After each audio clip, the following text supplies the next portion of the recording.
Edenrock, c'est le cœur de l'île. C'est là où tout a débuté dans les années 50, où un aviateur un peu pirate a atterri sur un champ où il y avait des moutons, juste à côté ici, qui est devenu l'aéroport, et qui a vu ce roc ici et a décidé d'y construire sa maison.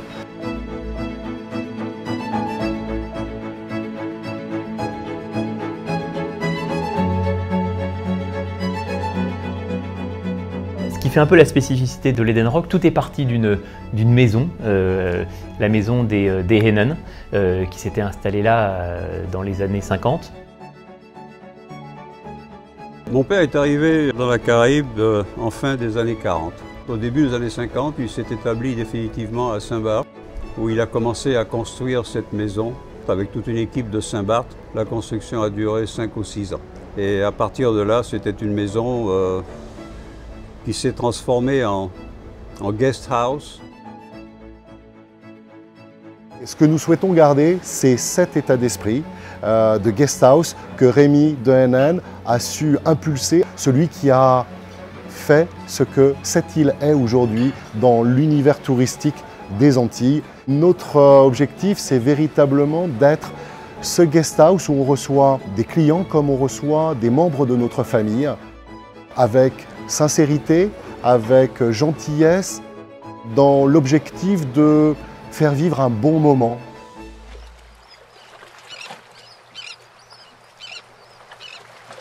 Belle pêche de Monsieur Roland encore. Hein.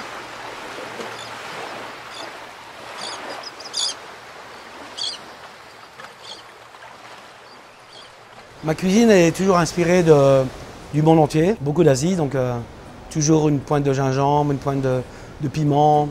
Jean-Georges, on s'est rencontrés il y a déjà très longtemps et bien, ça a été un choix relativement naturel ici de le faire venir pour nous accompagner et superviser la restauration à Edenrock afin justement de proposer quelque chose de différent à notre clientèle qui vient principalement des États-Unis, tout en étant cette base très franco-française.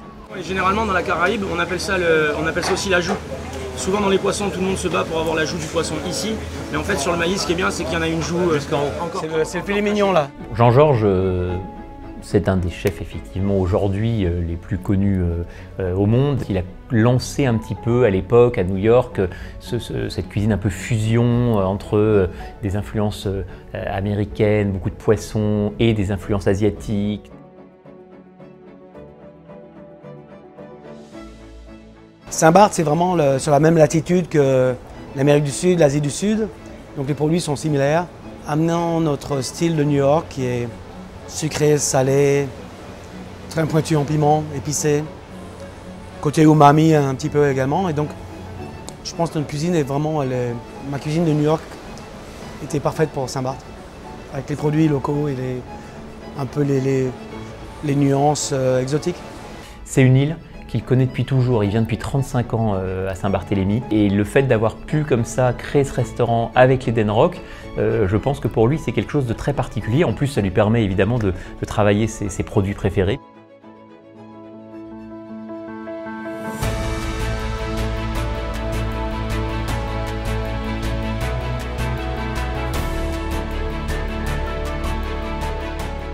À Edenrock, nous avons la chance au fil des années d'avoir environ 50% de clients réguliers. Et donc quand ils reviennent nous voir, nous les accueillons, comme je le dis encore, comme des membres d'une famille.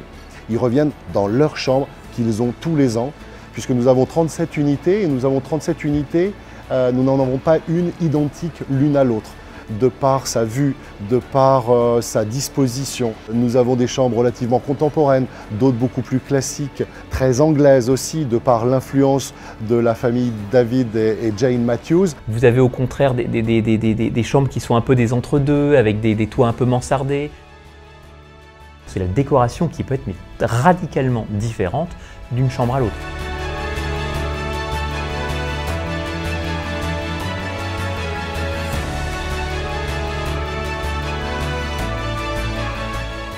Finalement, de chaque chambre, vous allez quasiment avoir une vue différente en fonction de l'angle que vous avez à 360 degrés sur ce lieu.